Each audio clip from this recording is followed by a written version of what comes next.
তো বন্ধুরা, আজ আমি চলে এসেছি কিভাবে শীতের দিনে নরম ফুলকো ফুলকো রুটি বানানো যায় তার একটা টিপস নিয়ে। রুটি আমরা প্রত্যেকেই বানিয়ে থাকি, কিন্তু 2-3 দিন ধরে রাখবো এরকম হয় না, শক্ত হয়ে যায়। তো শক্ত যাতে না হয় তার জন্যই আমি আজকে সেভাবেই রুটি বাটটা বানিয়ে দেখাবো। তার জন্য আমি 1 বাটি ময়দা নিয়ে নিয়েছি এখানে, আর নিয়ে নেবো 1 বাটি আটা। এখানে আমি আটা নিয়ে নিয়েছি 1 বাটি। তো যারা ময়দা খেতে চায় না সেক্ষেত্রে 2 বাটি আটা নিয়ে নিলে সুবিধা হবে, অসুবিধা নেই। ময়দার আটাটা একসাথে মিশিয়ে নেব। ময়দার আটা একসাথে দিলে রুটিটা কিন্তু দেখতে ভালো হয়, সাদা হয়, একটু খেতেও ভালো লাগবে, যার জন্য আমি দিলাম। তো এবার আমি একটা গ্যাসের উপরে কড়াই বসিয়েছি, আর যে বাটিতে আটা নিয়েছিলাম ওই বাটিতেই আমি 1.5 বাটি জল দিয়ে দেব। দিয়ে দিচ্ছি স্বাদ মতো লবণ। তো দিয়ে দিচ্ছি একটু তেল, সাদা তেল, রুটিটা অনেক সফট থাকবে। আর দিয়ে দিচ্ছি 1 চামচ চিনি। চিনি দিলে রুটি কিন্তু স্বাদটা অনেকটাই বেড়ে যাবে। তো এটা এবার আমি ফুটিয়ে নেব। তো দেখুন জলটা কিন্তু ফুটতে শুরু করে দিয়েছে। এই ফুটন্ত জলেই আমি আটা বা ময়দা দিয়ে দেব। আর রুটি নরম করার প্রথম টিপসটাই কিন্তু এটা। এরকম ফুটন্ত জলে আটা বা ময়দা দিয়ে যদি ডো বানানো হয় তাহলে কিন্তু এই রুটি 1 সপ্তাহ শক্ত হবে না। তো আমি অল্প অল্প করে দিয়ে এটা নেড়ে নেব।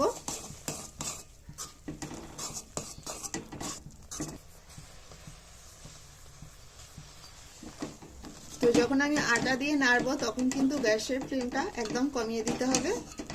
যেহেতু জলটা তো আগেই ফুটে গিয়েছে, তাহলে আর বেশি জোরে না থাকলেও অসুবিধা নেই। ডোটা প্রায় হয়ে গেছে, আমি এবার গ্যাসটা অফ করে দিয়েছি। এবার কড়াইটা নামিয়ে নেব।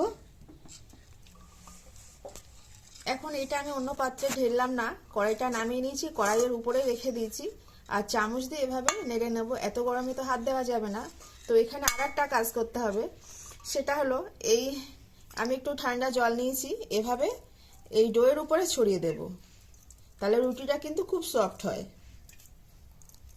কথা দিচ্ছি, এইভাবে একবার আপনারা রুটি যদি বানিয়ে থাকেন তাহলে বুঝতে পারবেন রুটিটা কতটা সফট হয়। তো আমি চামচ দিয়ে খুব ভালো করে মেখে নেব, তারপর একটু ঠান্ডা হলে হাত দিয়ে মাখবো। তো ডোটা কিছুটা ঠান্ডা হয়ে গেছে, আমি হাত দিয়ে মেখে নিচ্ছি। তো এখনো কিন্তু হালকা গরম আছে। আর শীতের সময় চেষ্টা করতে হবে যত গরম অবস্থায় ডো বানানো যাবে রুটি কিন্তু ততটাই নরম থাকবে। তো দেখুন আমার ডোটা রেডি হয়ে গেছে। আমি কিছুক্ষণ টাইম ধরেই খুব ভালো করে মেখে নিয়েছি, আর কতটা সফট হয়েছে বুঝতেই পারছেন। তো এবার আমি লেচি কেটে নেব। তো আমি লেচিগুলো কেটে নিয়েছি মিডিয়াম সাইজের। তো এই লেচি গরম অবস্থায় কিন্তু ঢেকে রাখতে হবে, এখনো হালকা গরম আছে। আর এইভাবে যদি খোলা রাখা হয় তাহলে ঠান্ডা হয়ে গেলে রুটিটা কিন্তু কি শক্ত শক্ত হয়ে যাবে বা বেলতে অসুবিধা হবে। আমি একটা করে নেব আর ঢেকে দেব। এই রুটিগুলো বেলতে এতটাই সহজ হয়, এত সফট থাকে কি বলবো। হালকা করে বেললেই খুব তাড়াতাড়ি বেলা হয়ে যায়।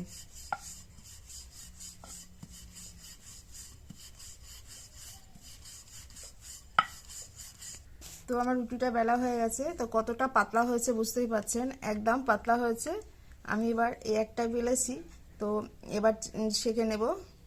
তো আমি এখানে গ্যাসের উপর একটা তাওয়া বসিয়ে দিয়েছি, আর গরমও হয়ে গেছে। এবার রুটিটা দিয়ে নিচ্ছি।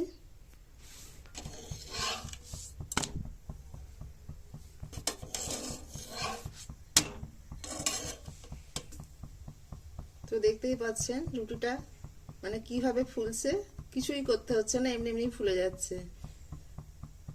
তো আমি যেভাবে বানিয়েছি সেভাবে আপনারা যদি একদিন বানান তাহলে বুঝতে পারবেন রুটিটা কত সুন্দর হয়, ফুলকো ফুলকো আর একদম নরম তুলতুলে। তো আমি আরো একটা রুটি সেঁকে দেখাবো।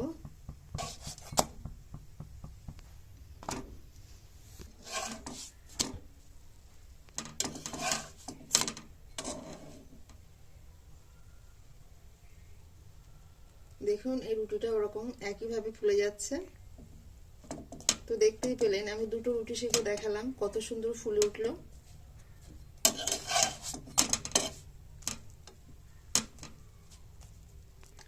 তো এভাবেই আমি বাকি রুটিগুলো সেঁকে নেব।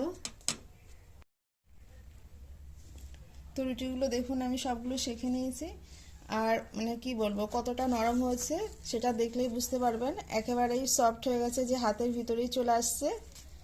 তো এভাবে আমার রুটি বানানোটা আপনাদের কেমন লেগেছে অবশ্যই কমেন্ট করে জানাবেন, আর ভালো লাগলে একটা লাইক দিয়ে দেবেন, পাশে থাকবেন।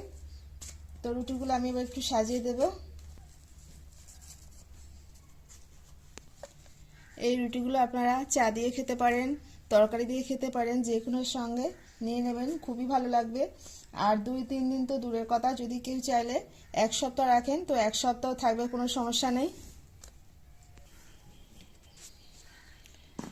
তো বন্ধুরা, আজকে এই ভিডিওটা এই পর্যন্তই।